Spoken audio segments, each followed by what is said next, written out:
Почитувани, заштитата на здравјето и подигнувањето на квалитетот на здравствените услуги за граѓаните ќе биде еден од нашите основни приоритети во периодот кој што следува.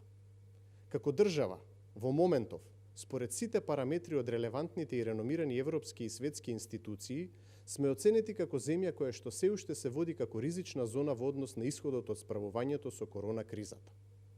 Постои голема веројатност за нов бран на COVID-19 кој што се очекува од месец септември.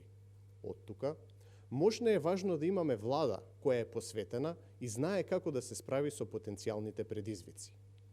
ВМРО ДПМН со преодната стратегија за првите 100 дена влада се обврзува на зајакнување на капацитетите на јавното здравство. Државата и граѓаните никогаш повеќе нема да се соочат со хаос во секторот на здравството. Во првите 100 дена ќе формираме национално координативно тело за здравствена дејност, како и целосно нов концепт на функционирање на болниците. Ќе се зајакнат целокупните болнички капацитети, со особен акцент на инфективните оделенија во земјата, во насока на тоа да го дочекаме подготвени новиот потенцијален пик на коронавирусот. Предвидуваме и комплетно спроведување и дигитализација и апликација на концептот на електронско здравство, односно здравство без хартија. Дополнително, во насока на подобра координација и ефективно функционирање, ќе биде извршено интегрирање и реорганизација на клиниките во кампусот Мајка Тереза, како и клиничките болници ширум државата.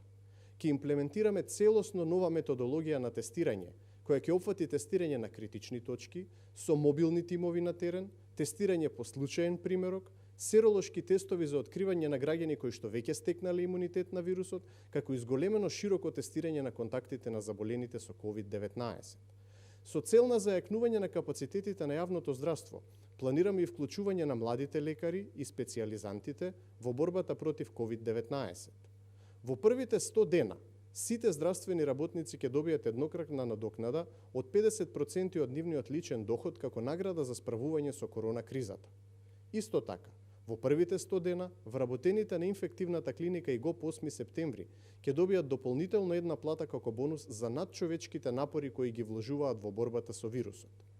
Награда за својот труд ќе добијат и вработените во МВР, кои неуморно се бореа со справување од последиците од кризата со вирусот.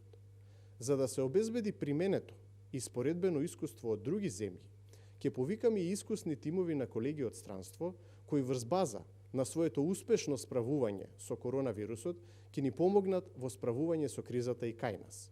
Ќе биде извршено модифицирање на протоколите за работа и на угостителските објекти.